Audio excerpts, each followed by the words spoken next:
And our next guest has penned an op-ed on 3 ways he would like to overhaul the tax code. Senator Rob Portman, member of the Budget Committee, joins us now with more. Good morning to you, Senator.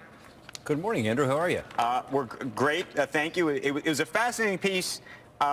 Before we get into the details, but let me just ask sort of broader question. Is it possible, in the context of what's going on in Washington, to actually suggest that what you put in this piece could be made into law in the next, let's say, 24 months? Oh, absolutely. Absolutely. It's possible for a couple of reasons. One is we simply have to do it. I mean, this is urgent now, not just important, because we see companies leaving our shores, because we see U.S. companies getting acquired, and because U.S. workers are less competitive because of our tax code.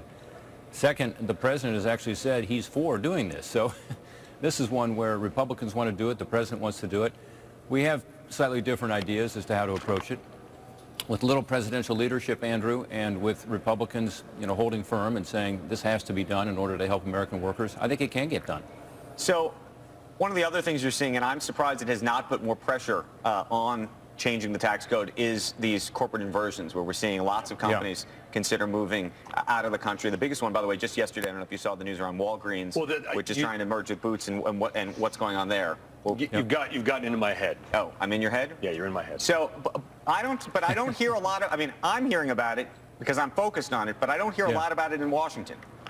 It's amazing we're not hearing more about it in D.C. People ought to pay attention because their constituents are hearing about it. I mean, a lot of folks go to Walgreens, and this is a company people understand. Medtronics also, as you know, just decided to invert. We have companies in pretty much every state now in the country that have either done it or are looking at it. I'm told that if we don't move quickly, a lot of other companies are going to do the same thing. And this makes a huge difference, to American workers, because you're talking about companies becoming foreign companies. It's an intangible maybe, but it's about communities like St. Louis losing Anheuser-Busch, communities like my own town of Cleveland, that has lost one of its major companies.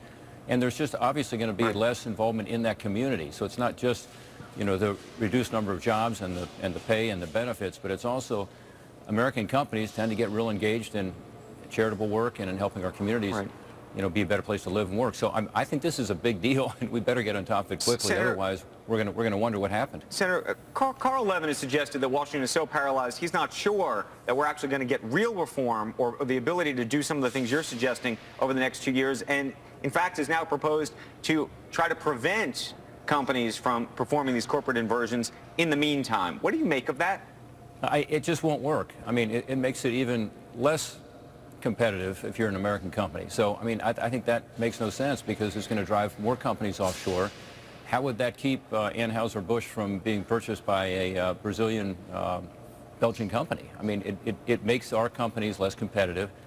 Right now, the after-tax profit of a foreign company is going to be better than ours. So I had a company come in from Ohio recently and say, they're starting to do more international work. They've got some business in Korea. They want to buy a company in Korea, have a little subsidiary there. They're done with their negotiation. A German company comes in and says, hey, we'll pay 18% more, whatever you guys negotiated. And that's the reality. So U.S. companies are constrained. We can't grow with this corporate tax code. We're in danger of being targets for acquisition, as we've seen. And a lot of companies, again, are just going to vote with their feet and go overseas. You can't stop companies from doing that with the tax code. Senator, let me ask it a little bit differently. We got the U.S.-Germany soccer match today. We're feeling good about the United States. We're patriotic. Yes. Is tax inversion inherently unpatriotic? Is it un-American? No, because it's legal. It's unpatriotic for Washington, D.C. not to give companies the ability to compete and win, and not to give workers the ability to compete and win. And that's what's happening. What's unpatriotic is the fact that Washington is ignoring this problem. And if we continue to do this, along with the over-regulation, along with healthcare costs that are way too high, along with an energy strategy that is not conducive to competitiveness, we're going to see an erosion of our economy. Well, look what happened last quarter. That should be a wake-up call, too. We're looking at 2.9% reduction in GDP going back to the recession. We better wake up here in D.C. and start to do some things to make American workers more competitive globally. Senator, good to see you. One quick question for you. You Yep. deserve enormous credit for putting this on the stage. These are the sorts of policies that would do a lot to bolster the economy. Is it the right thing to go after CEOs who are rational, who see this mess of a tax code, or is the right thing to do to push for fundamental tax reform so that the incentives are that they grow and create jobs in the U.S.? No, look, the right thing to do is to reform the tax code so that it works for American workers. And I know a lot of my colleagues love to go after the companies. We've dragged Caterpillar up here. We've dragged Apple up here. By the way, Apple's the biggest taxpayer in America, I'm told.